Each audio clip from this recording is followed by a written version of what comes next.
കത്തോലിക്ക സഭയുടെ തലവൻ ലിയോ 14 മാർപ്പാപ്പയുടെ സഹോദരന്റെ ചിക്കാഗോയിലെ വീടിന് നേരെ ബോംബ് ഭീഷണി. വ്യാഴാഴ്ച രാവിലെയാണ് ചിക്കാഗോയിലുള്ള മാർപ്പാപ്പയുടെ സഹോദരന്റെ വസതിയിൽ സ്ഫോടക വസ്തുക്കൾ വെച്ചിട്ടുണ്ടെന്ന സന്ദേശം അധികൃതർക്ക് ലഭിച്ചത്. അജ്ഞാത സന്ദേശം ലഭിച്ചതിനെ തുടർന്ന് ചിക്കാഗോ പോലീസും സ്ഫോടക വസ്തു വിദഗ്ധരും സ്ഥലത്തെത്തി പരിശോധന നടത്തി. മുൻകരുതൽ നടപടിയായി പ്രദേശം താൽക്കാലികമായി ഒഴിപ്പിച്ചു. FBI ഉൾപ്പെടെയുള്ള ഉന്നത സുരക്ഷാ ഏജൻസികൾ സംഭവത്തിൽ അന്വേഷണം ആരംഭിച്ചിട്ടുണ്ട്.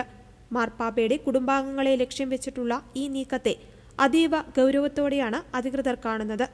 പരിശോധനയിൽ സംശയാസ്പദമായ സാഹചര്യത്തിൽ ഒന്നും കണ്ടെത്തിയിട്ടില്ലെങ്കിലും മാർപ്പാപ്പയുടെ കുടുംബാംഗങ്ങളുടെ സുരക്ഷ വർദ്ധിപ്പിച്ചിട്ടുണ്ട്. ലിയോ 14 മാർപ്പാപ്പ ആഫ്രിക്കൻ രാജ്യങ്ങളിൽ സന്ദർശനം നടത്തുന്ന വേളയിലാണ് അമേരിക്കയിലുള്ള അദ്ദേഹത്തിന്റെ കുടുംബത്തിന് നേരെ ഇത്തരമൊരു ഭീഷണി ഉണ്ടായിരിക്കുന്നത്. സഭാതലവന്റെ കുടുംബത്തിന് നേരെയുണ്ടായ ഈ പ്രകോപനപരമായ നീക്കത്തിൽ അമേരിക്കയിലെ കത്തോലിക്ക സമൂഹം ആശങ്ക രേഖപ്പെടുത്തി. സംഭവത്തിന് പിന്നിൽ പ്രവർത്തിച്ചവരെ കണ്ടെത്തുവാനുള്ള ഊർജിതമായ ശ്രമത്തിലാണ് പോലീസ്.